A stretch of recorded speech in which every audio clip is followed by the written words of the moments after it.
Siyabingelela-ke emagumbini amanomhlaba kubantu abasibukele njengamanje. Kulo nyaka nje uqalile, ikakhulukazi kubantu abasaziyo nabasilandelayo nabangasilandeli, sibingelela wonke umuntu. Ikakhulukazi uma uqala unyaka ngifisela abantu impilo enhle enempumelelo ukuthi umuntu noma esukuma into zakhe mayithinta ayithinte inyakazo. Ngiyafisa ukuthi kubantu bonke basukume beze ekhaya noma thoza afika ngala ekhaya kodwa usukume uyothinta ngoba into ebalulekile kubalulekile ukuthi impilo yakho uyithathe uyibeke lapho ufuna ukuya khona. Abantu abaningi namhlanje bahlupheka nje bashiya izinto okumele ngabe bona ziyabaphilisa. So namhlanje ngizokhuluma nabantu ngento ezijulile ezibalulekile mangabe sithinta into ewuphondo. Sithula ngophondo okuyinto ongayithatha wena uyisebenzise ekutheni kuyenzeka uphondo lukumele itheni, kuyenzeka uphondo luphinde lifuna inhlahla. Kuyenzeka umuntu uma umelapha uthathile uphondo kube ukuthi umuntu uma umelapha umthatha phinde umsebenze ngophondo aphile umuntu ngoba into ebalulekile ukuthi umuntu akasinde kulento ebimphethe. Lukhona uphondo olulwa nezinto okuyizilwana nani kuba umuntu uma zilwana kuba ukuthi umcaba ngalo uyaphila. So uma sikhuluma ngophondo sikhuluma ngento engenza izinto eziningi empilweni yomuntu. Phinde sikhuluma ngento eyisigubhu. Isigubhu ke ngathi kubantu isigubhu iningi into ongenza ngesigubhu. Isigubhu umuntu yena ungaphinda ukwenza ukuthi isigubhu kube isithwalo. Isigubhu ungaphinda usenze sibe into yenhlahla esedlozini.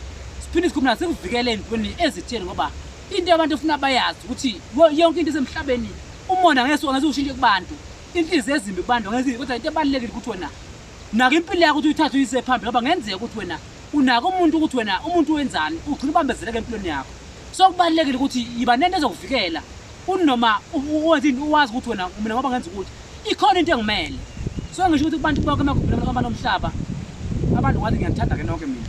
Mfisa ukuthi lo nyaka uma uphela kube ukuthi nawe ikhona into oyenzayo ezokuthatha ikubeke phambili. Njengoba ngihlale ngikhuluma nabantu ukuthi imbi into yokuthi umuntu umbona asenebhela jabula kuba ukuthi ujabula kodwa ayikho into akayenzile. Isikhathi ngikhuluma ngabantu abasha ikakhulukazi lo muntu bayaphuza benzana ngathi mina kubalulekile ukuthi yithi uma ujabula jabulela into ethile ukuthi njengoba ngiselebhela ngotshwala sengenzeni empilweni yami.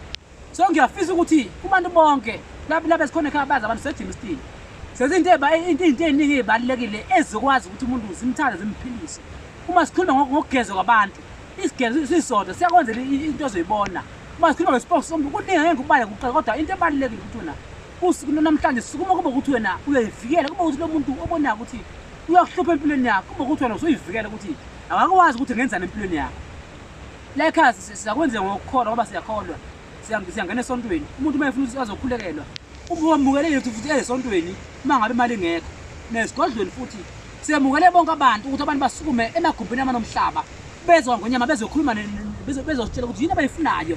Bakhuluma nabantu ukuthi abantu abangiphethe ukuthi bafuna ukuthi babasize ngoba iqiniso lemsuku ukuthi vele masebenza kuba nezinto ezisilekelelayo ukuthi niphile egcineni.